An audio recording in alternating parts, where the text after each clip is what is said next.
또 이어볼까요? 이제 몇 번에 있을까? 좀 넘어가 보자. 이제 이거는 보통 이제 연도별로 이렇게 쭉 한 거라서, 예. 35번에 또 있다. 그죠? 35번에. 예. 2019년도 문제가 있죠? 자, 법체행정 원칙. 틀린 거 그러래. 또 나왔다. 1번. 텔레비전 방송 수신료. 그 사건을 지문 1번, 2번, 3개, 세 개나 다 쪼개서 냈네? 1번은 수신료 금액은, 이건 그냥, 이거 중요하지 않아, 1번은. 응? 보통 시험은 잘 안 내. 그러니까 원래 법에 보면 텔레비전 시청료 금액은 KBS 이사회가 통과시킨 후 방송통신위원회를 거쳐 최종 국회의 승인을 얻어 확정되도록 저기 됐다는 거야. 그냥 넘어가고. 자, 2번이 중요한 거지. 텔레비전 시청료 금액은 국회가 직접 정의할 사항이다. 국민의 재산권이라는 기본권과 직접 관련된 거니까 2번이 중요하고. 그 다음에 3번은 시청료 금액을 직접 KBS가 걷도록 할 것인지 여부는 중요한 사항이 아니다. 그래서 근데 중요한 사항이 아닌데 끝에 가서 뭐라 그랬어? 중요한 본질적 사항이다 그랬잖아. 그게 틀린 거지. 본질적 사항이 아닌데. 그렇지? 그래서 틀린 거고. 그 다음에 우리가 이제 4번을 알고 있어야 돼. 4번 중요해. 자, 우리 인천시 같이 지방자치단체는 법령, 이제 법률하고 법규명령 말하는데, 법령이 정한 범위 안에서 지방자치단체의 자치사무에 관해서 조례를 제정할 수 있어. 응? 그런데 특히 두 번째 줄이 중요한데, 주민의 권리를 제한하는 내용, 주민에게 의무를 부과하는 사항, 또 주민이 뭘 위반했다고 벌을 주는 사항 정하는 거 있지? 이 세 가지인데 이걸 다 뭉뚱그리면 주민에게 침익적인 거, 이익을 침해하는 침익적인 내용의 조례를 정하려면 뭐 있어야 돼? 국회가 정한 법률에 위임이 있어야만 정할 수 있다는 거야. 응? 그러면 이 4번 지문을 조금 우리가 분석해 보면 조례와 관련해서 내가 얘기할게. 자, 지방자치단체가 정하는 법 조례로 정할 이게 돼. 자, 그러면 그렇지. 여기에만 충실하면, 자, 주민에게 이익이 되는 조례, 이익 주는 조례. 이거는 어떻게 돼? 주민에게 이익 주는 내용 조례는 국회가 정한 법률로부터 이런 거 정해라 하고 권한 안 줘도 알아서 정할 수 있어. 그러니까 이거는 법률에 위임 없어도 돼. 위임 없어도 가능하다. 응? 없어도 정할 수 있다. 그런데 주민에게 불이익 주는 거, 응? 권리를 제한하고 의무를 부과하고, 응? 뭐 처벌하고 이런 걸 지방자치단체가 조례로 정하려면 위임이 있어야만 돼. 있어야만 정할 수 있다는 뜻이지. 그지?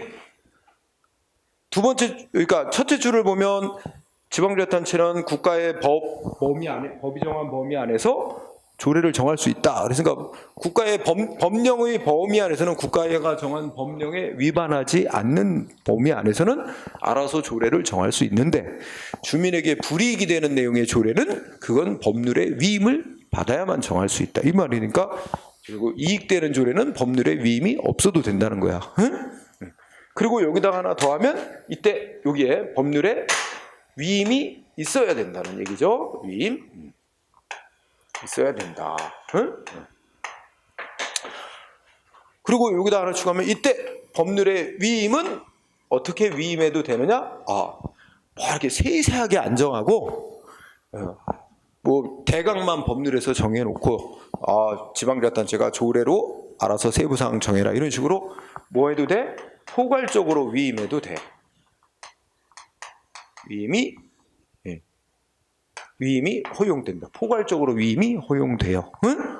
왜냐하면 헌법에서, 국가의 최고법인 헌법에서 지방자치를 보장해서 지방자치단체의 자치권을 폭넓게 인정하는 차원에서, 그리고 조례를 정하는 지방의회는 주민들이 직접 선거로 선출한 주민의 대표기관이 만드는 거니까 그거는 자치권을 폭넓게 인정하는 법에서 국회가 세세한 내용까지 정하지 않고 그건 당신들이 알아서 정하시오 하고 포괄적으로 위임해도 된다는 얘기. 위임은 있어야 되는데 포괄적 위임해도 돼. 응? 그리고 또 다른 각도에서는 이거는 자치적인 사항이야. 자치적인 건 아까 포괄적으로 위임해도 된다 그랬잖아. 그거하고도 다 맥락이 다 있는 거예요. 자, 이렇게 공부하고 그래서 3번이 틀렸다는 걸 알 수 있어. 그 다음에 또 올라가니까 또 뭐가 있다? 저 뒤로 가야 되겠다. 또 이제 어떻게 문제가 났나? 또 우리가 법률의 법률유보 공부한 자, 일반 원칙이라는 게 굉장히 시험 문제 많이 나오네. 여기 한참 가야 되겠네. 어디 있냐면 52번. 52번, 53번이 이어져. 야, 52번은 한 페이지가 문제네. 변호사 시험 문제. 지문도 길고 지문 5개 지문이고, 그죠? 자, 틀린 거 고르라 그러는데 1번. 그냥 판결문 다 갖다 쓴 거야. 우리가 다 똑같이 배우는 내용. 응? 그래서 오늘날 법률 원칙은 단지 법률에 근거 있기만 하면 된다는 게 아니라 거기 국가 공동체와 그 구성원인 국민에게 기본적이고 중요한 의미를 갖는 영역, 특히 국민의 기본권 실현과 관련된 영역은 그 본질적 사항에 대해서 국회가 직접 스스로 결정해놔야 한다는 요구까지 내포가 있다. 아까 읽은 거 기억나죠? 1번 후. 자, 2번은 요건 이제 다음에 할 행정 입법 파트와 연관이 있는데, 자, 첫째 줄 입법부가 법률을 만들면서 행정부에게 세부상 뭐뭐 정해라. 법 정하라고 권한을 줬대. 위임을 했대. 그치? 그랬는데도 행정부가 정당한 이유 없이 법을 안 만든다면, 이행하지 않는다면 이는 권력분리 원칙도 위반한 거고 법치행정 원칙에 위배되는 거야. 자, 그것도 논리가 되면 입법부인 국회는 국민을 대표하는 기관이잖아. 그치? 그래서 법치행정이란 국회가 만든 법률에 행정이 따라야 되는 거잖아. 근데 국회가 국민의 의사를 대변하는 국회에서 어떤 법률을 제정해놓고 요거에 관해 요거 실시에 필요한 세부사항은 대통령령으로 정해라. 그런데 대통령이 안 만들어. 그럼 그게 실시가 될 수가 없잖아. 예를 들어서 요새로 따지면 국회에서 국민 자영업자들 어려우니까 보상하도록 한다. 그래서 이렇게 법률로 정해놓은 다음에 이거 보상금을 지급하는 절차라든지 이런 그 구체적인 방법은 대통령이 정해라. 이렇게 있어. 그럼 대통령이 이걸 정해놔야 자영업자들한테 실제 일선에서 다 보상이 행해질 수 있는데 그걸 대통령이 안 정하면 국회는 법률로 보상금 주라는 취지로 규정을 해놨는데 구체적인 방법, 절차를 안 정해놓으면 행정기관에 안 정해놓으면 실행이 될 수가 없잖아. 바로 그런 거와 같은 거야. 그래서 국회가 행정기관에게 정해라 했는데 그러면 정해야 될 의무가 있다는 거예요. 행정기관은. 근데 정당한 이유 없이 정하지 않으면 그는 상권분리 원칙, 권력분리 원칙도 위반하고 법치행정 원칙에도 위반한 것이 된다. 그러니까 여기서 나오는 결론은 행정기관에게는 국회가 뭘 정해라 그러면 정해야 될 의무가 있다는 겁니다. 그래서 나오는 개념이 뭐가 있지? 정해야 될 의무가 있는데 안 정하면 이거를 부작위한다 그래. 의무가 있음에도 안 하고 있는 거. 그래서 이걸 입법 부작위라고 부르죠. 입법을 해야 될 의무가 부여되는데 안 하면 입법 부작위로서 위법이 되고 그 입법 부작위 때문에 피해를 받은 국민은 국가를 상대로 손해배상 청구해서 배상받을 수 있는 거예요. 그래서 이제 공부한 사람도 알지만 치과 전문의 실시에 대해서 제대로 정하지는 않아가지고 그 손해배상 국가가 배상 책임이 있다고 판결한 사례 나오고 합니다. 자, 2번 맞는 내용이고 3번은 무슨 단어가 키워드지? 응? 이 3번 지문 속에 무슨 단어가 키워드야? 자치법적 사항 아니야. 그럼 아까 공부했었지. 자치법적인 자치에 이렇게 자치적으로 알아서 하라고 할 수 있는 그런 사항. 자치법적 사항은 국회가 직접 다 안 정하고 니네가 정의하고 위임해도 된다고. 이때 위임도 어떻게 해도 돼? 포괄적으로 위임을 해도 된다고. 포괄적으로 위임하면 안 된다는 원칙은 적용되지 않는다. 그치? 그래서 자치법적 사항. 그래서 아까 교재에서 볼 때 자치법적 사항은 포괄적으로 위임해도 된다. 다만 자치법적 사항 중에서도 국민의 기본권 실현과 관련된 중요하고 본질적 사항은 그거는 또 위임을 하면 안 되고 그거는 국회가 직접 정해야 되지만 그래서 딱 나왔는데 자치법적 사항을 위임할 때는 두 번째 줄 포괄적인 위임 금지 원칙적으로 적용된다가 아니라 적용되지 않는다는 거잖아. 응? 그래서 3번이 틀렸죠. 응? 그 다음에 국민의 기본권을 제한할 때는 법률에 근거해서 하라는 뜻이지 법률에 의해서만 해야 된다는 건 아니다. 이게 3번의 핵심이지. 그래서 법률에 근거 두기만 하면 법률에 근거해서 위임을 받아 행정기관이 만든 위임명령도 위임입법도 국민의 기본권 제한하는 근거법이 된다. 응? 이렇게 이어지는 거죠. 4번 문제였고. 그 다음에 5번은 이제 딱 보통 우리 구급시험이나 이런 데는 안 나온 판례인데 거기 보면 3번의 골자, 5번 판례의 골자는 무슨 거기 나오지? 무슨 첫째 줄 끝에 보면 첫째 줄에 고급 주택이나 고급 오락장에 대해서는 그러니까 누군가 고급 주택을 샀거나 고급 오락장을 이제 소유하게 되면 세금을 많이 물리도록 하나 봐. 응? 근데 그러면 결국 내가 어떤 주택을 샀는데 이게 고급 주택인지 아닌지 이 세금이 많이 부과되는 고급 주택인지 아닌지 기준이 불분명. 그냥 고급 주택으로만 해놨어요. 어떤 정도 면적은 어떻고 가격은 어느 정도 이상인지 이런 거에 대해서 불명확해. 그냥 고급 주택이래. 예를 들어 고급 주택은 세금을 많이 부과하도록 한다. 국회가 그렇게 했나 봐. 고급 주택에 대해서는 세금을 많이 부과하도록 한다 해놓고 나머지 사항은 대통령이 정해라. 응? 그럼 대통령이 그럼 세금이 많이 부과되는 고급 주택은 3억짜리 이상 주택이면 고급 주택이다. 그럼 대통령이 세금 많이 부과되는 대상에 대해서 행정기관은 대통령이 정하는 모양새가 되잖아. 국민의 누가 세금을 내야 될 납세 의무자인지, 응? 이런 거는 다 중요한 국민의 재산권 관련된 중요한 사항이라 또 납세 의무와 관련된 기본적이고 중요한 사항이라 국회가 직접 법률로 정해야 할 사항이라고 볼 수밖에 없는데 그걸 국회가 직접 안 정하고 대통령한테 정해라 이렇게 행정기관에게 정하라고 넘길 수 없는 걸 넘기면 안 된다는 거죠. 근데 실제는 국회가 그렇게 넘겨버렸다는 얘기야. 그래서 그거는 법률요구 원칙에 위반된다. 응? 이렇게 판시하는 거죠. 그래가지고 즉 세금이 많이 부과되는 고급 주택이나 고급 오락장이 무엇이냐 하는 것은 세금 부과에 있어서 그 세금 납세 의무에 있어서 중요한 핵심적인 내용을 이루는 본질적으로 중요한 사항이야.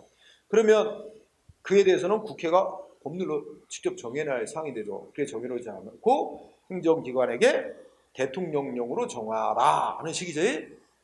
대통령령으로 정하는 고급주택, 그러면 고급주택이 어떤 주택이 고급주택인지를 국회가 안 정하고 대통령한테 정하라는 모양새가 돼버리는 거잖아. 그러니까 이거는 그 포괄적으로 위임하면 안 되는 포괄 위임을 하게 된다. 그래서 맞는 판례입니다. 잘은 나오진 않는 거야. 한 번 정도 기억하면 됩니다. 자, 그 다음에 옆에 53번 보세요. 53번도 자 틀린 거 그러는데 1번의 키워드는 작용법적 근거. 그지? 국민에 대한 구체적인 작용을 어떤 작용을 하도록 하는지 그 근거 규정이 법률에 있어야 된다는 뜻이다. 1번 바라고. 그 다음에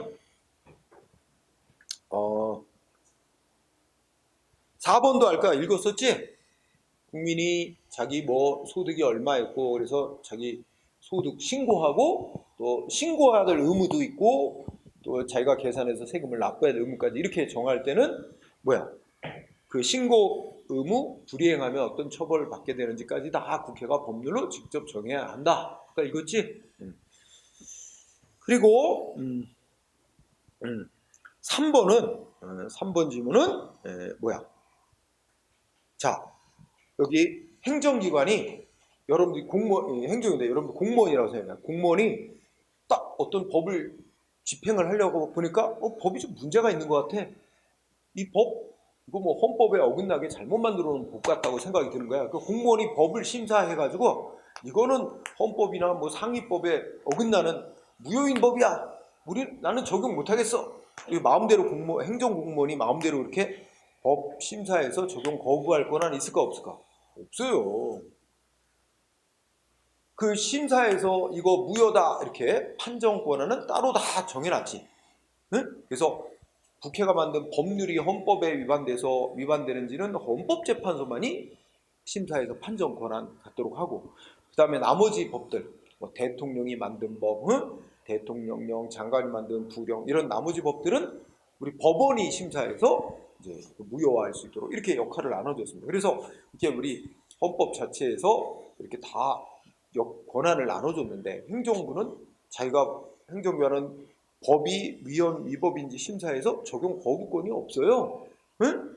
그럼에도 그러니까 3번 행정기관이 행정처분하는 단계에서, 즉 법을 집행하는 단계에서 근거가 되는 법률이 헌법 위반되는 법률이라고 스스로 판단 내리고 적용 거부할 수 없습니다.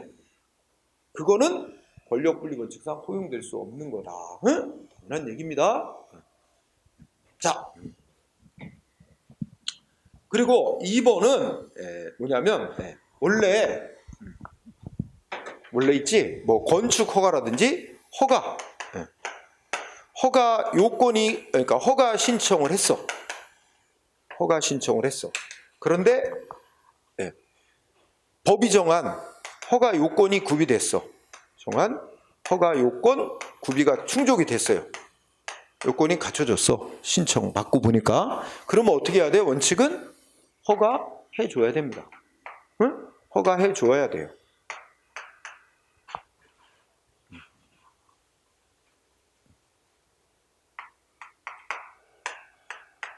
이게 원칙이야. 법이 정한 요건 갖추면 허가를 해 줘야 되는 게 원칙입니다. 응? 그런데 법이 정한 요건을 다 갖췄지만 허가를 내주게 되면 중대한 공익을 침해할 우려가 있어. 환경을 크게 심각하게 오염시킨다든지. 그래서 여기 나왔듯이 환경보전이라는 여기 키워드가 중대한 공익이야. 이거 허가해주면 안 되는 그런 중대한 공익, 이게 있으면 공익 이유로 어떻게 돼? 허가해주면 안 되는 환경보전 같은 게 대표적인 건데, 환경보전을 위해서 이거는 허가가 되면 안 될 거다 이렇게 판단되면 중대한 공익이라는 게 중요합니다. 중대한 공익이 있으면 거부할 수 있습니다. 거부가 가능하대. 거부 가능. 응? 근데 이렇게 중대한 공익을 이유로 거부할 수 있는데, 이 거부할 수 있는, 이렇게 중대한 공익을 이유로 거부할 수 있다고 법에 근거 규정이 없어도 가능하대. 중대한 공익으로 거부할 수 있고, 이거는 법에 근거가 없어도.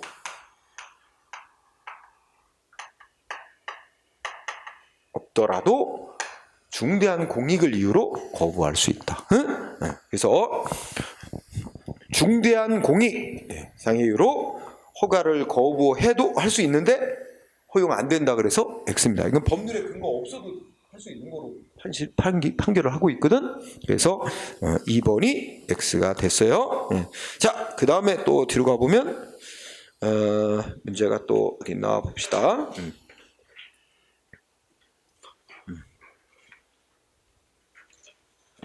우리가 막 변호사 시험 뭐 이렇게 이런 시험들 보면 다 문제 엄청 길어, 그지?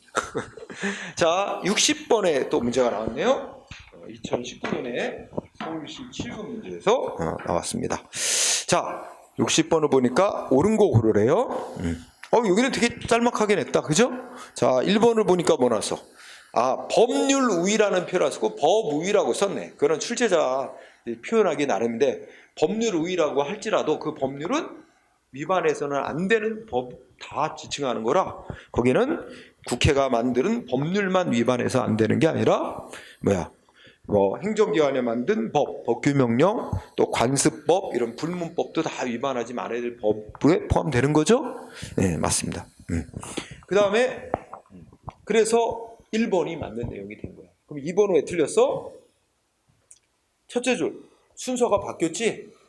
역사적으로 법치주의는 형식적 법치주의에서 실질적 법치주의로 이렇게 바뀌어 왔습니다. 반대로 설명이 돼서 틀렸고, 그죠? 그 다음에 3번. 법률의 유보라고 할 때 법률의 근거 있어야 된다. 이 법률은 국회가 제정한 법률만을 말합니다. 국회가 만든 법률의 근거가 있어야 된다는 뜻이다. 다른 법들은 포함 안 해요. 따라서 여기 3번은 두 번째 중에 형식적 의미의 법률, 즉 국회가 제정한 법률에 근거해야 된다는 뜻이지. 응? 둘째, 국회의 의결을 거치지 않은 명령, 그러니까 이거는 행정기관이 제정한 법이나 또는 불문법인 관습법 이런 거는 포함 안 합니다. 그래서 법률 우위에 1번하고 3번하고 법률 우위에서 말하는 법률의 범위와 법률 유보라고 할 때 법률의 범위는 다른 거예요. 응? 3번 어디가 틀렸는지 알겠죠? 두 번째 줄 형식적 의미의 법률만을 의미하는 것이고 그 나머지는 포함되지 않는 거예요. 근거가 되는 법에는. 네, 그래서 틀렸고 4번은 왜 틀렸어? 조직규범이란 말이 틀렸지. 작용규범. 국민에 대한 어떤 구체적인 작용을 할 수 있도록 하는 근거 규정이 있어야 된다는 작용법적 근거 또는 작용규범이 있어야 된다는 얘기다. 그죠? 그래서 틀렸죠. 그래서 정답은 1번이었습니다. 그 다음에 오른쪽으로 가니까 62번 문제가 또 있습니다. 62번 문제. 법치행정 틀린 거 골라라. 그랬죠? 네. 자, 여기 보면 2번 어때? 2번. 그리고 이거 이미 아는 거지? 운전면허가 취소돼야 개인택시 면허 취소하게 돼 있는데. 그죠? 그러니까 단지 두 번째 줄에 보면 음주운전 사고 일으켰다. 근데 이건 운전면허를 취소할 수 있는 사유일 뿐이지 아직 운전면허가 취소는 안 된 상태에서 음주운전 사고 일으켰다는 이유만으로 곧바로 개인택시 면허 취소할 수는 없는 건데, 그죠? 근데 그러니까 맞게 썼네. 그래서 2번 맞고, 그 다음에 4번 어떻게 되겠어? 공개적 토론의 필요성이 매우 크고 또 이 국민들 사이에 이해관계가 막 충돌이 많은 거야. 이익 충돌이 많고 그럴수록 어떻게 해야 된대? 그 이해관계를 잘 조정해서 국회가 법률로 정해야 될 필요성이 더 커진다. 응? 이것도 판결문에 나온 거야 원래는. 그래서 그 다음에 그런 거는 이제 쉽게 알 수 있고 그 다음에 뭐야? 1번 보면 뭐야? 여기 조금 어려운 내용들이 들어있죠? 자, 공공기관을 운영하는 법률 규정에 따라 입찰 참가 자격 제한하는 기준 등에 관해 필요한 사항은 장관이 부령으로 정한다. 기획재정부장관이 부령으로 정한다. 이거 국회가 법률 제정하면서 장관에게 이거 필요한 기준을 정해라 하고 권한을 위임을 한 거지. 이렇게 해서 장관이 만들어 놓은 이 부령이 위임받아 만들어 놓은 위임 입법이 되는 거야. 그런데 이 입찰 참가하는 자격을 제한하는 기준 등에 관해 필요한 사항은 이거는 이제 행정 권한 행사, 행정 업무 처리하는데 조직 내부에서 사무 처리하는 기준을 정하라는 거거든. 그래서 요거는 국회가 직접 법률로 정해야 될 중요한 본질적 사항은 아니다 라는 취지입니다. 그거는 행정기관이 세부사항을 알아서 정하고 할 수 있는 영역으로 봐둬야 될 사항이라 국회가 직접 정하지 않아도 되는 거니까 의회 유보 원칙에 위배되지 않는다. 이건 맞는 얘기예요. 또 팍 줄인 거예요 중간에.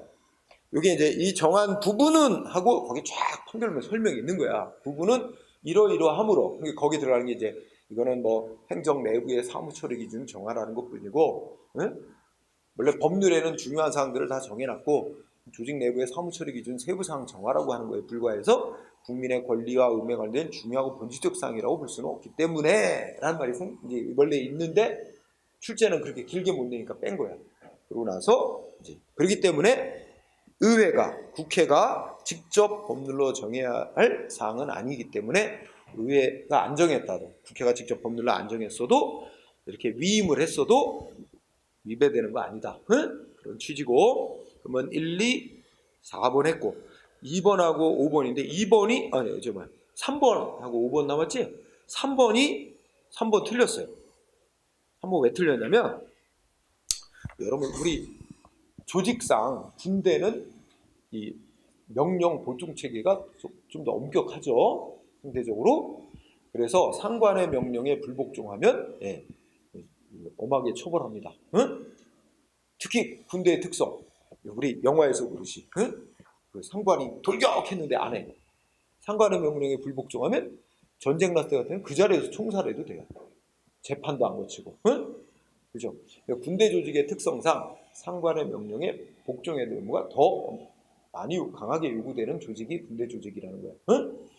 그런데 상관의 여기 보면 상관의 지시와 명령에 대해서 바로 헌법재판소에다 구제 신청을 한 거야. 그 상관의 지시 명령이 헌법에 어긋나는 지시 명령이다. 판정해달라. 바로 청구했더니 그 재판 청구한 사람들을 그 군인들을 명령 불복종이라고 징계를 한 거야. 그래서 이 징계한 거에 대해서 아니 징계는 이거는 위법이다.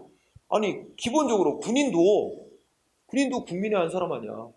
국가 권력의 행사로 자기의 권리를 침해받으면 법원에 재판도 청구하고 헌법재판소도 청구하고 이럴 수 있는 권리가 있는 거야.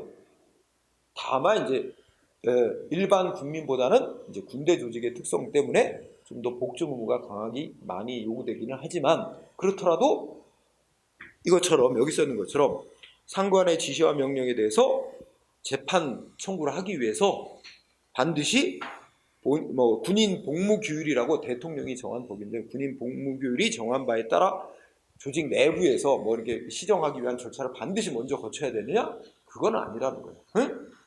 그래서 거쳐야 한다. 그 거치지 않고도 곧바로 재판을 청구할 수도 있고 헌법재판소에 헌법소원이라는 청구도 할 수 있다라는 취지입니다. 응? 그러니까 그걸 곧바로 청구했다 그래서 이걸 징계 사유로 삼아서 징계한 조치는 위법하다라고 판결을 지금 내린 겁니다. 응? 그래서 거쳐야 한다 때문에 틀렸어. 거치지 않고도 청구할 수 있다. 응? 라는 얘기입니다. 3번이 정답이에요. 그 다음에 5번은 뭐냐면 이거지? 관할 행정청은 토지 분할하는 게 그러니까 땅을 쪼개는 거죠. 토지를 분할하는 게 법에 의해 법적으로 명백히 불가능한 사안일 경우 어떻게 해야 돼? 건축 허가 거부를 해야 된대. 근데 건축 허가를 내주면서 그러니까 상대방은 그런 식으로 신청을 했나 보지. 지금 땅이 분할되지는 않았는데, 그러니까 예를 들어서 이런 경우 있잖아. 예를 들어, 자 이게 땅이 있는데 A하고 B하고 공동 소유래. 공동 소유. 그런데 이 땅 중에 어느 부분이 A 땅이고 어느 부분이 B 땅인지가 이게 구분이 안 돼 있는 거야. 그냥 A와 B가 공동으로 이 전체 땅을 소유하고 있는 형태야. 그런데 C라는 사람이 이 땅에다가 건물을 지려고 그러나 봐. C라는 사람이 질 수도 있고 B라는 사람이 질 수도 있고 A라는 사람이 질 수도 있고, 그지? 근데 이 땅에다 건물을 지었는데 어디 땅에다가 건물을 지을 수 있는지가 불분명하단 말이야. 누구 땅인지가 명백하지 않으니까. 이런 경우에는 행정기관은 어떻게 해야 돼? 땅을 먼저 분할을 해서 이게 만약에 이렇게 딱 구분이 됐어. 이 부분이 A 땅, 이 부분이 B 땅 이렇게 딱 명확히 이제 그 문서상으로 그 서류상으로 딱 그 구분이 돼가지고, 그러면 C가 A한테 땅을 빌려가지고 거기다 건물을 지을 수 있어요. 그런데 이렇게 구분이 안 된 상태에서 이 땅에다가 건물을 짓겠다. 신청이 들어간 거야, 건축허가. 그럼 행정기관 입장에서는 이거 A나 B 누구 땅인지가 명확히 구분이 안 돼 있는, 분할이 안 돼 있는 상태에서는 그 땅에다가 건축하는 걸 허용할 수 없다. 근데 상대방은 이거 허가를 일단 내주면 이게 땅을 나중에 구분하겠다. 이러고 신청을 했나 봐. 근데 첫째 줄에 보니까 법적으로 이거 분할이 안 되는 경우래. 그럼 이건 분할이 될 수 없는 땅이란 말이야. 근데 거기다가 토지를 분할이 될 수 없는 땅인데 토지 분할 나중에 하는 걸 조건으로 건축허가를 내주는 거? 이건 할 수가 없는 거지. 이거 당연히 행정기관에서는 거부를 해야 한다는 취지죠. 그래서 맞는 얘기. 그래서 이런 거는 5번 같은 지문은 반드시 알고 있어야 될 판례라고 할 수는 없어. 그지? 그러니까 이제 보면은 계속 이제 반복적으로 나오는 것들 그런 거 위주로 꼭 알고 있어야 되고, 이런 거는 그냥 한 번 정도 그냥 읽고 지나가면 되는 정도. 응? 자, 그래서 정답은 몇 번이었어? 3번이었죠? 예. 자, 다음 페이지에 우리가 내가 거기 보면 다음 페이지에 해설을 달았는데 해설 되게 길게 달았죠? 그래서 이제 군대 조직의 특성 이런 거 보게 하는데, 이것도 이게 이게 대법원 판사들 간에 어떻게 돼? 의견이 많이 엇갈렸다는 얘기지. 어떤 사건에 대해서 서로 의견이 엇갈리죠. 대법원 판사들이랑 다 만장일치되는 건 아니에요. 그러면 우리가 이제 주로 뭐 공부하냐면, 대법원 판결이다 그러면 다수 판사가 찬성한 거 있지?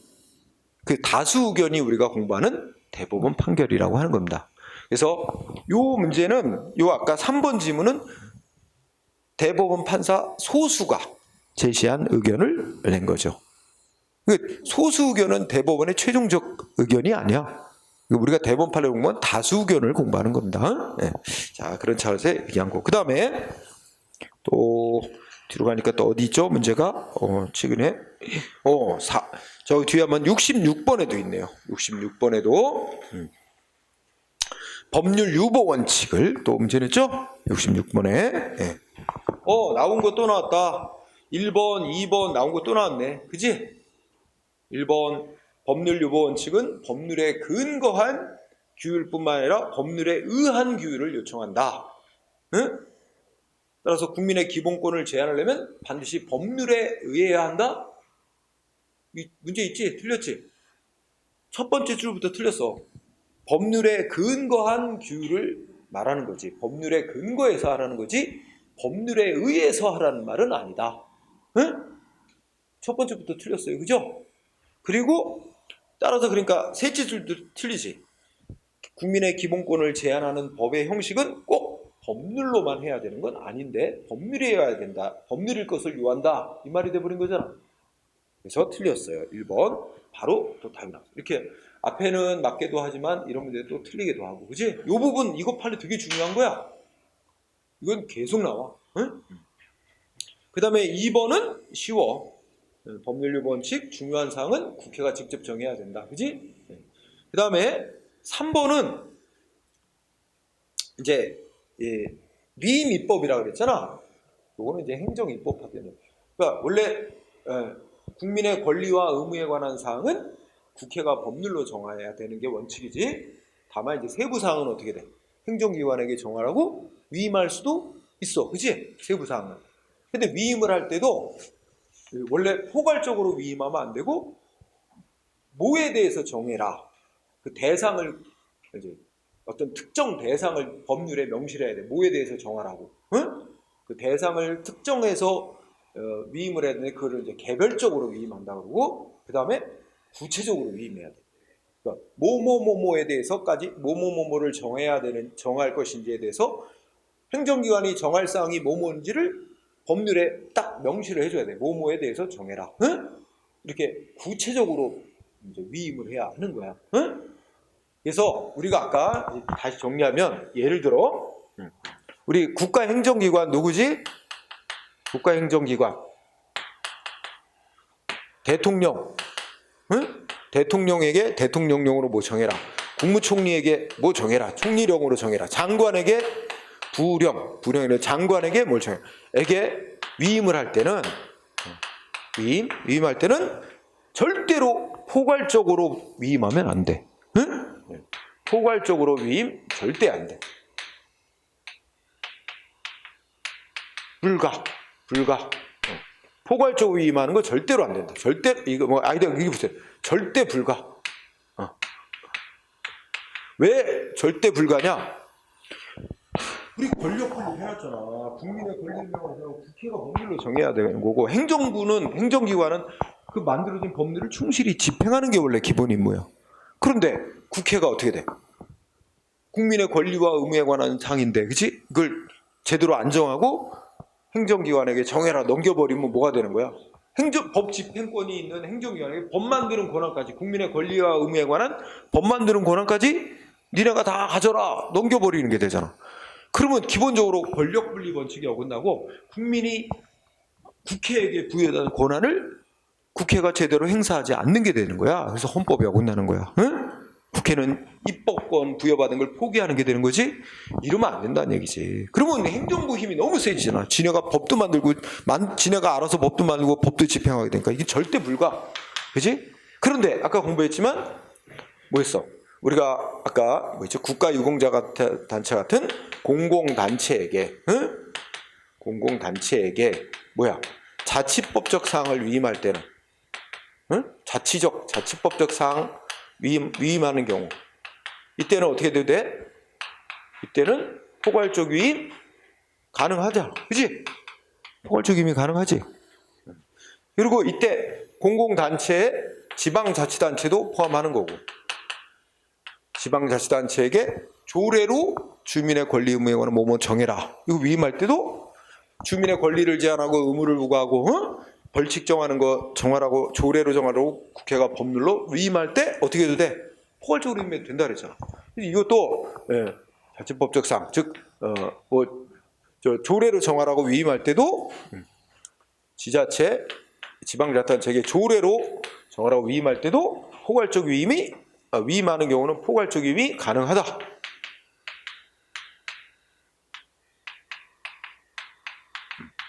이렇게 일단 기본적으로 알아두세요. 그러면 우리 이걸 알고, 그 다음에 그 지문 3번을 보면 뭐라고 돼 있지? 뭐가 나와? 급부행정 영역, 그 다음에 기본권 침해 영역. 자, 급부행정 영역은 국민에게 이익 주는 거, 정하라고 행정기관에게 위임할 때는 조금 덜 구체적이라도 괜찮대. 응? 즉 대통령이나 장관에게 뭘 정하라고 국회가 위임할 때는 좀 구체성이 좀 떨어져도 괜찮대. 그런데 국민의 권리를 침해하는 걸 정하라고 할 때, 첫째 줄에 기본권 침해 영역, 국민에게 불이익이 되는 걸 뭘 정하라고 위임할 때는 국회가 법률에서 꼼꼼하게, 응? 이 뭐뭐뭐뭐 정해라 하고 딱 구체적으로 아예 딱 지정을 해서 위임을 해야지, 그걸 포괄적으로 위임하면 절대로 안 된다는 얘기야. 응? 그래서 자, 급부행정 영역은 어떻게 된대? 구체성이 좀 떨어져도 괜찮대. 국회가 법률로 정해놓은 게 조금 덜 구체적이라도 괜찮대.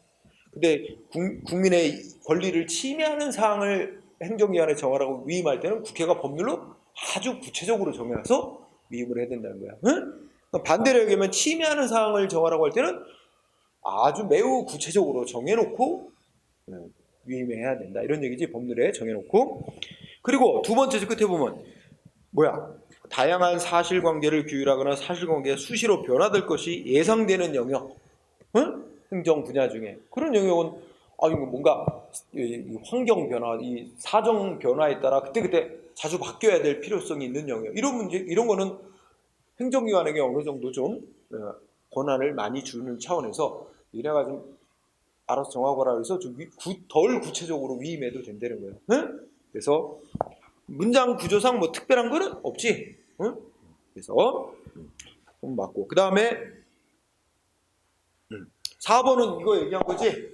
여기 4번 문장을 보면 국가의 행정부에 속한 대통령, 총리, 장관에게 뭘 정하라고 위임할 때는 절대로 포괄적으로 위임하면 안 되지만, 거기 나왔지? 행정부가 아닌 공법적 기관. 그 공법적 기관은 공공단체라고 표현해도 돼. 공공단체에 있는 공공단체에게 뭐래?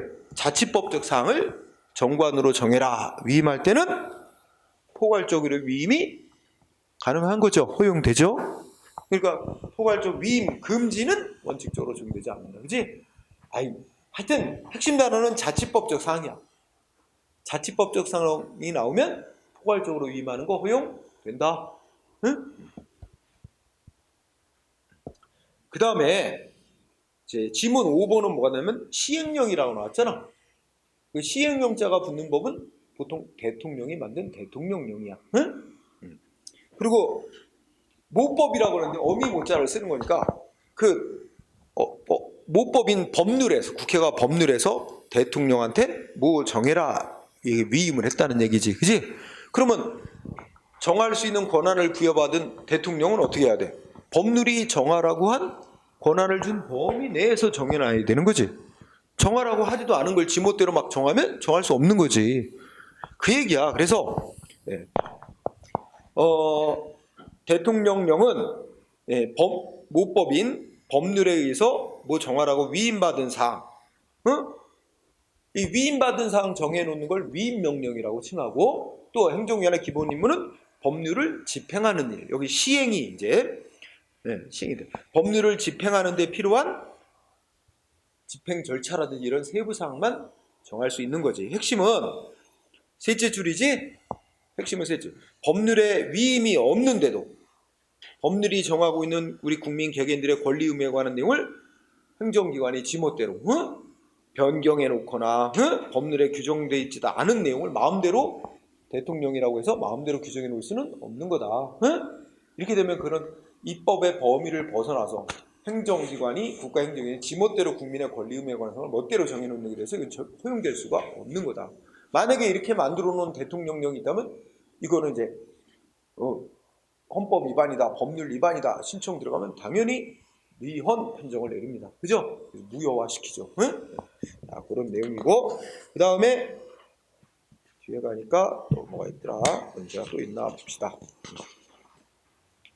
일반 원칙이 계속 나오고,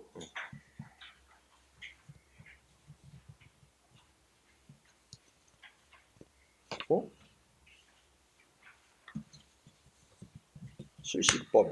그 다음에 이게 순서가 이상하다. 페이지가 여러분 어떻게 됐어? 여러분 페이지 51 하고 끝났지? 그리고는 나는 5페이지짜리가 있는데 이게 잘못된 거야. 원래 이게 저기 뭐야, 여러분 아마 내가 프린트 친 거는 70번 문제까지가 맞을 거야. 그리고 요거는 이제 그 뒤에 가서 붙을 건데, 뒤에 이제 행정 입법서부터 해서 이렇게 다시 들어갈 건데 한참 뒤에 게 여기에 껴들어가 있어. 이거는 뭔가 잘못 들어간 거야. 나도. 그래서 오늘 그 이론 시간에 배운 주제와 관련해서는 이런 식으로 이제 홀수년도 문제에서 이렇게 나왔다. 짝수년도 문제도 거의 이런 식으로 비슷하게 들어있어요. 그러니까 이렇게 한번 하고 나면 짝수년도 문제는 여러분들이 좀 더 쉽게 접근해서 풀 수가 있죠. 자, 그렇게 하고 그러면은 요 부분 가지고 그 다음에는 이제 우리 문제 중에 많은 부분이 이제 어떤 문제냐면, 그러면 우리가 이제 이론 시간에 배우는 건데, 행정을 할 때는 그러면 법률에 근거가 있어야 되고 또 법에 위반되지 말아야 되는데, 그럼 위반하지 말아야 될 법의 종류 뭐뭐 있냐 이거 공부하는 거지. 그럼 우리가 이제 행정법의 법원 이렇게 제목을 합니다. 법원. 그래서 이 법원이라는 게 이제 법법자의 근원 원자를 쓰는 거야. 이런 말을 쓰는 건데, 이게 그러면 행정을 할 때 따라야 되는 법의 종류 뭐뭐 있느냐 이거 논의하는 거야. 그래서 행정을 할 때 따라야 될 법의 종류는 크게 성문의 법, 조문 형식으로 만들어진 성문의 법이 있고, 그 다음에 성문의 법이 완비되기 힘들기 때문에 보충적으로 법으로 인정되는 게 있는데 불문의 법이 있어. 그지? 조문. 그래서 우리는 이제 성문의 법을 원칙으로 삼는 거야. 이 성문의 법에 따르되 성문법이 없거나 할 때 보충적으로 불문의 법을 이제 적용하게 됩니다. 이제 이렇게 나눠지고, 성문의 법에는 뭐뭐 있죠? 행정을 할 때 따라야 될 성문의 법, 가장 효력이 센 법, 헌법이 있고, 그지? 그 다음에 국회가 제정한 법률이 있고, 그 다음에 명령, 국가행정기관이 만드는 명령이라고. 이게 이제 대통령령, 총리령, 장관이 만드는 부령, 그 다음에 또 뭐 있어? 뭐 중앙선거관리위원회가 만드는 중앙선거관리위원회 규칙, 뭐 이런 것들이 있어요. 그죠? 그다음 뭐 있어? 그다음에 조약 같은 것도 따라야 됩니다. 조약. 우리가 다른 나라하고 맺은 조약도 따라야 돼요. 응? 네. 그다음에 저 지역 단위로 내려오면 지방자치단체가 만드는 조례. 그러니까 우리가 이제 지방 단위에서는 지방자치단체가 만든 조례도 행정을 할 때 따라야 될 법이죠. 여러분들이 국가직 공무원 시험 합격하면 조례는 별로 상관 안 해도 되지. 여러분 국가행정 업무를 다루니까. 근데 인천시 공무원이 되면 이거 다 따라야 되고 인천시에서 제정한 인천시 조례도 또 따라야 됩니다. 이제 조례가 있죠. 조례. 자, 이게 성문회법. 그리고 위에서부터 내려오면서 이 조약은 국회 동의를 거쳐서 만든 조약은 법률하고 똑같은 효력을 갖고 있어요. 하여튼 요거는 좀 따로 떼더라도 요거를 빼고 나면 요거는 위에서부터 내려오면서 효력 순이지. 위에 있을수록 효력이 센 법이야. 그래서 효력이 낮은 법이 효력이 높은 법에 어긋난다. 그러면 이거는 무효가 되지, 그지? 네, 이제 이런 논리가 있고, 그 다음에 성문회법이 없거나 어떤 문제에 적용할 성문회법이 없거나 규정이 있더라도 너무 이게 불분명하고 막 이래, 이러면 이게 성문법의 공백 보충하는 거야. 응? 네. 그래서 성문회법이 우선하는데 뭐가 있어? 세 가지가 있어. 불문회법으로 인정되는 게 하나는 이제 관습법이라고 해서 오랫동안 지속되어 관행이 있을 때 그 관행을 법으로 인정하는 거, 관습법. 그 다음에 법원이 어떤 구체적인 소송 사건에서 최종 판결 내린 거, 판례법이라고 해요. 판례법. 그 다음 뭐야? 조리 내지는 일반 법원칙 또는 일반 원칙이라고 하는 게 있죠. 그죠? 네. 이렇게 이제 세 가지. 이것 성문법 위반하면 안 되지만 성문법 위반만이 아니라 성문법이 없거나 그래도 이런 거에 위반하면 위법이 되는 거죠. 응? 그런데 이제 여기서 문제로 많이 나오는 게 요거야, 요거. 여기에 대해서 오늘날 뭐뭐에게 몇 가지 원칙들이 있죠. 그래서 비례 원칙요, 비례 원칙 또는 과잉 금지 원칙이라고 해서 필요 이상으로 과도한 조치를 하면 안 된다. 응? 그래서 이거는 원래는 국민한테 필요 이상으로 과도하게 불이익 조치하면 안 된다 했는데 이익 주는 것도 필요 이상으로 과도하게 이익 주면 안 됩니다. 그러니까 이거는 적용 안 되는 데가 없어요. 뭐 강제작용이든 비강제작용은 필요 이상으로 과도하게 하면 안 되는 건 다 똑같아요. 이익 주든 불이익 주든. 그 다음에 또 무슨 원칙이 있어? 평등 원칙. 합리적 이유 없이 국민한테 불평등한 대우를 하면 안 된다. 그지? 합리적 이유 있으면 차등을 줘도 돼. 근데 평등 원칙의 핵심은 합리적 이유가 있으면 차등 대우하는 거 허용해. 근데 합리적 이유가 있어서 차등 대우를 해도 또 필요 이상으로 과도하게 차등을 하면 그건 또 평등 원칙 위반이야. 그래서 이거가 적용된 대표적인 사례가 우리 국가유공자 가족에게 공무원 시험 볼 때 어떻게 돼? 가산점 줘. 응? 그런데 그거 자체는 국가유공자에게 가족에게 그는 저 국가에 대한 희생, 헌신했다는 이유로 뭔가 취업이나 공무원 시험에 가산점 줘서 우대하는 거 합리적 이유가 있다. 그거는 가산점 주는 것 자체는 평등 원칙 위반이 아니야. 근데 문제는 가산점을 10점이나 줬단 말이야. 평균 10점. 이거는 일반 수험생에 비해서 너무나 과도하게 차등을 두는 거다. 그래갖고 결국 평등 원칙 위반. 그래서 지금은 5점으로 줄였단 말이야. 위헌 판정 받아서. 그죠? 5점. 응? 네, 그런 것처럼 평등 원칙 속에는 불합리한 차별하면 안 된다는 거 하나. 두 번째는 합리적 이유가 있으면 차등해도 되는데 그 차등도 과도한 차등이면 안 된다. 이것도 들어있는 거야. 그 다음에 또 뭐 있어? 비례 원칙, 평등 원칙. 그 다음에 신뢰보호의 원칙. 국민이 아무 잘못 없이 행정기관의 조치를 믿고 따르면 그거 신뢰 보호해줘야 된다. 응? 그 다음에 뭐야?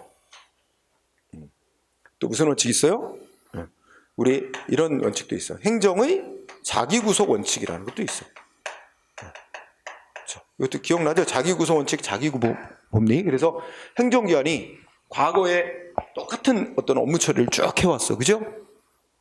그리고 그것이 이제 적법하게 해온 거라면 이제 와서 다른 사람한테 불리하게 다르게 이제까지 해온 조치와 다르게 하면 안 된다. 응? 똑같이 해줘야 된다. 이것도 그래서 이 자기구속 원칙은 그동안 행정위원이 해온 관행과 다르게 불리하게 누군가한테 조치를 하면 안 된다. 이런 거로 요거는 평등 원칙이나 신뢰보호 원칙 바탕으로 해서 인정되는 원칙이에요. 응? 왜냐면 국민은 다른 사람한테 쭉 어떤 조치가 행해진 걸 보고 신뢰를 했잖아. 자기한테도 똑같은 입장이니까 똑같은 조치 나올 거라고 신뢰했는데 불리한 조치 나오면은 합리적인 불리한 조치 나오면 평등 원칙 위반이 되는 거고, 신뢰 보호도 위반하게 되는 거고. 그래서 그걸 또 일컬어 자기 구성 원칙이라고도 얘기를 합니다. 그 다음에 또 뭐 있어? 부당 결부 금지 원칙, 부당 결부 금지 원칙이라고 또 있죠. 그래서 행정작용을 해, 행정조치를 하는 목적이나 이유하고 상관이 없는, 별 상관이 없는 걸, 아무 관련도 없는 걸 결부시켜서 국민한테 조치하면 안 된다. 부당결부. 그 외에 이게 주로 나오고, 그 다음에 뭐 개인 간에도 적용되고 국가와 개인 간에도 공통으로 적용되는 게 신의성실 원칙. 신의성실 원칙이라는 게 있습니다. 신의성실 원칙. 그 다음에 또 뭐가 있지? 저 신의성실 원칙이 있고, 권한남용 금지, 권한남용 금지 원칙, 뭐 이런 것들이 있어요. 그런데 하여튼 이런 거는 이 신의성신이나 권한남용 금지 원칙은 민법상 개인들 사이에도 적용되고 국가와 개인 사이도 다 똑같이 적용되는 원칙이야. 그런데 요거는 행정 영역에서 특히 적용되는 원칙. 이렇게 되어 있습니다. 이거 보니까 내가 뭐 떠오르냐면, 우리 어디더라? 요새 기사 보니까 대전인가? 거기서 무슨 약사가 뭐 팔았대. 마스크 한 장 사러 왔는데 마스크 한 장 팔면서 카드 내니까 얼마 결제? 5만 원. 응? 그 사건 알지? 응? 몰라요? 그 기사로 크게 났어. 그거 황당하잖아. 아니 마스크 한 장 달라고 해서 카드 줬더니 5만 원을 딱 결제한 거야. 그러고 나서 뭐야? 응? 아니 다시 나중에 알 거 아니야? 얼마 결제했는지 뭐 영수증 받는지. 하여튼 나중에 이거 무슨 5만 원이냐? 말도 안 된다. 그리고 환불해달라면 안 해준대. 응? 안 해준대. 황당하죠? 응? 마스크만이 아니야. 뭐 약 조그만 거 하나 샀는데도 다 5만 원 결제. 응? 황당해. 근데 그거 법적으로 처벌 대상이 아니래요. 개인 간의 사적인 거래. 응? 네. 글쎄. 그래서 무슨 가격표를 붙여놓은 것도 아니고, 약 이거 얼마입니다 말한 것도 아니고, 그냥 마스크 한 장 주세요 하고 카드 내면 그냥 긁어버려. 그래서 지금 난리가 난 모양이야. 근데 뭐 폐업하지도 않고 뭐 그러고 있다 그러더라고. 그게 왜 내가 그 얘기를 했냐면, 우리 국가가 행하는 행정작용은 절대로 그렇게 할 수 없죠. 응? 과도한 뭐 가격을 받는다든지 이럴 수 없죠. 오히려 뭐 원가에도 못 미치는 가격 받고 제공하잖아. 수도, 전기, 가스. 그죠? 그게 다 공공 서비스. 응? 가난한 사람이든 뭐든 다 누릴 수 있을 가격으로 공급을 해줘야 되는 게 이게 공익 목적에 맞기 때문에, 그런 거는 행정 분야에만 하고, 이제 사적인 분야는 지네들끼리 합의해서 가격 정하고 하는 거라, 거기는 뭐 비싸게 사고 팔든 싸게 사고 팔든 그건 건드리지 않아. 그쪽은 알아서 할 영역이에요. 자율적으로. 응? 근데 행정은 그렇지가 않지. 그지? 그런 것들이 이제 차이가 있는 거지, 행정 분야에. 자, 요런 행정법의 법원 얘기가 중요하고. 응? 그래서 시간이 또 저렇게 됐어? 그러면은 오늘은 여기까지만 해야 되겠다. 그죠? 이론을 더 안 나갔으니까, 이론은 이쪽 파트에서 이제 뭐 여기 성문법원은 그렇게 뭐 중요한 건 별로 없고, 여기가 중요하거든. 여기 이쪽 조리, 이쪽 일반 원칙, 이쪽 부분이 중요해서 여기 이제 문제를 보면 다 이와 관련해서 판결 내린 거 많아요. 판결 내린 거가 다 시험에 쓰여. 이거 비례 원칙에 위반하는 위법한 작용이라고 판결했다 안 했다. 판례 어떻게 공부해야 돼? 무슨 단어, 그지? 무슨 사건을 나타내는 핵심적인 단어가 있어. 그러면 여기서 위법이라고 결론 냈다 아니다. 응? 이거를 거의 이제 딱 보는 순간 딱 머릿속에 떠올라야 돼, 결론이. 근데 그거는 이제 자꾸 문제를 여러 번 풀어보면 그냥 자동으로 이제 암기된다고 얘기를 했고, 그래서 다음 시간에 이론으로 판례를 좀 이렇게 많이 공부하고 보더라고요. 그 외에도 이쪽 파트에서는 행정법의 법원 얘기하고, 그 다음에 효력 얘기도 하고, 그래서 행정에 관한 법이 제정되면 언제부터 효력이 발생하는지, 누구한테까지 효력이 미치는지, 뭐 등등 효력 발생 시기, 효력이 발생하려면 국민에게 법 만들었다고 알려야 되고, 뭐 그런 것들에 대해서 정해놓은 법 규정이 있어서 그런 것도 문제 나오고, 지역적으로 또 적용되는 행정에 관한 법을 만들면 누구한테까지 적용이 되느냐. 예를 들면 뭐 우리 북한에 있는 주민에게도 우리 법 적용될까요? 우리 행정법 적용돼요? 북한 사람에게? 북한도 대한민국 영토야. 북한 주민도 당연히 대한민국 국민이에요. 우리 법 당연히 적용 대상이에요. 그죠? 네. 우리 헌법에서 대한민국 영토가 한반도 전체라고 명시해놨어요. 그래서 북한도 법적으로는 우리 대한민국 영토야. 북한 주민도 대한민국. 다만 분단 상태라서 현실적으로 법이 이제 미치지 못해. 근데 북한 사람이 당연히 우리나라 넘어오면 자동 우리 대한민국 국민이야. 원래부터 대한민국 국민. 다만 심사하지. 이 사람이 진짜로 북한에서 넘어온 사람인가. 다만 이제 간첩 행위하려고 왔나 이런 건 심사하지. 근데 그런 혐의가 없다 그러면 그냥 자동으로 그냥 대한민국. 원래 간첩으로 넘어왔어도 대한민국 국민이야. 그죠? 그래서 뭐 그런 얘기들 등등 해서 이게 효력 범위에서 문제가 됩니다. 그래서 행정법이라는 파트에서는 그런 얘기 있는데, 여러분들이 이미 앞에 이제 이런 걸 미리 공부했던 사람들은 스스로 문제를 좀 풀어 보세요. 답도 있고 해설도 있으니까. 그래서 다음 시간에는 좀 문제를 이렇게 다 풀지는 않고 그 중에 좀 선별해서 풀도록 할게요. 뭐 좀 건너뛰면서 꼭 중요한 판례 들어있는 거 이런 거만 좀 다시 한번 같이 하고, 그래야지 진도를 좀 빨리 갈 수 있어요. 이 풀어야 될 문항이 많기 때문에 그래서 그렇게 진행을 할 거고, 오늘은 좀 일찍 끝내도록 합니다. 다음 시간에는 아마 한 6시까지는 해야 될 것 같아. 그 정도는 해야 4주 안에 문제 거의 다 풀 수 있을 것 같으니까 그렇게 시간을 잡기 바랍니다. 자, 오늘은 여기서 마치죠. 수고했습니다.